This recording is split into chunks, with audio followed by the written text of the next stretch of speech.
அன்பார்ந்த முருக பக்தர்களுக்கு வணக்கம். நான் ஜெயம் எஸ்கே கோபி. என்னுடைய இமயமலை பயணம், இமயமலைன்றது பல ஆயிரம் கிலோமீட்டர் பறந்து விரிந்து அங்கே இமாச்சல் பிரதேசில் குப்தின்னு ஒரு கோவில். ஒரு வருஷத்துக்கு முன்னாடி இந்த கோவில் எனக்கு தெரிய வந்து என்னோட முருகர் ஆராய்ச்சியில் இங்கே பெண் சக்தி எப்படி இங்கே முருகப்பெருமான் எல்லா உலகம் ஃபுல்லாக கொண்டு போனான்றதும் ஒரு பெரிய அதிசயம். அது சம்மந்தமாக ஆராய்ச்சி இந்த கோவில் தெரிய வந்தது. ஏப்ரல் 14 தான் திறக்கிறாங்க. கிட்டத்தட்ட ஒரு 4 மாதம் மட்டும்தான் அந்த கோவில் திறந்திருக்கும். அதுக்கப்புறம் ஃபுல்லாக இந்த நான் நிற்கிற இடம் ஃபுல்லாகவே ஒரு 5 அடி கிட்ட பனி வந்துடும். இந்த பனிமலைகள் எல்லாமே பார்த்துருப்பீங்க. நம்ம மனிதர்கள் உருவானதுக்கு அப்புறம் எல்லாம் தமிழ்நாடு, இந்தியா எல்லாம் எல்லை பகுதியாக பிரித்தாலும் இந்த கலியுகம் தோன்றுறது சந்திர நாடு, சூரிய நாடுன்னு இருந்திருக்கு. வட இந்தியா, தென்னிந்தியா எப்படி வந்து தனித்தனின்னு சொல்லுவாங்களோ அந்த மாதிரி இந்த இமயமலை சார்ந்த எல்லா பகுதியுமே சந்திர நாடு. நம்ம தமிழ்நாடு பக்கமே சூரிய நாடு. இங்கே பெண் சக்தி, பெண் தெய்வங்கள் தான் மிகப்பெரிய அளவுக்கு கொண்டாடப்படும் இடம் இருக்கும். அங்கே சிவன் முருகர் வழிபாடு வந்து கிட்டத்தட்ட 4 யுகங்களாக இருக்குது.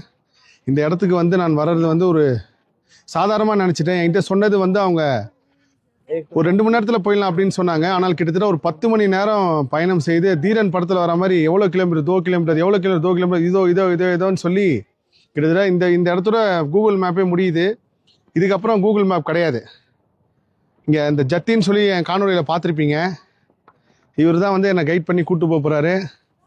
2 நாள் 13ஆம் தேதியும் 14ஆம் தேதியும் அடுத்த நாள் கருக நோ டவர், நோ கரண்ட் அந்த இடத்துல அப்படி தான் இருக்க போகுது. இவர் இந்த கோவில் மகாராஜ் என்னோட முந்தைய காணொலியில் வந்து நீங்கள் கண்டிப்பாக இந்த காணொலிக்கு 10 முன்னாடி அதை நான் பண்ணியிருப்பேன். இப்போ காணொலி எடுக்கிற நேரம் வந்து 4 மணி, காலையில் 8:30 மணிக்கு கிளம்பணும். இது ரொம்ப அபாயகரமாக இருந்துச்சு இந்த ரோடு. நினச்சே பார்க்கல. நான் வந்து சாதாரணமாக இருக்கும்னு நினச்சேன். ஆனால் ரொம்ப ரொம்ப மோசமாக இருந்துச்சு ரோடு. எப்பயுமே இறைவன் அடையிறது வந்து சாதாரண விஷயம் இல்லை, ரொம்ப கடினம்னாங்க. அதில் வர பாதையே கடினம் தான். இப்போ இந்த இடத்துலேருந்து 4 கிலோமீட்டர் நடந்து போகிறோம். அதுக்கு மேலே கோவில் இருக்குது. தமிழ்நாட்டிலேருந்து நம்ம அருணகிரிநாதர் சிலையும் பாம்பன் சுவாமிகள் சிலையும் இந்த கோவிலில் கொடுக்க போகிறேன்.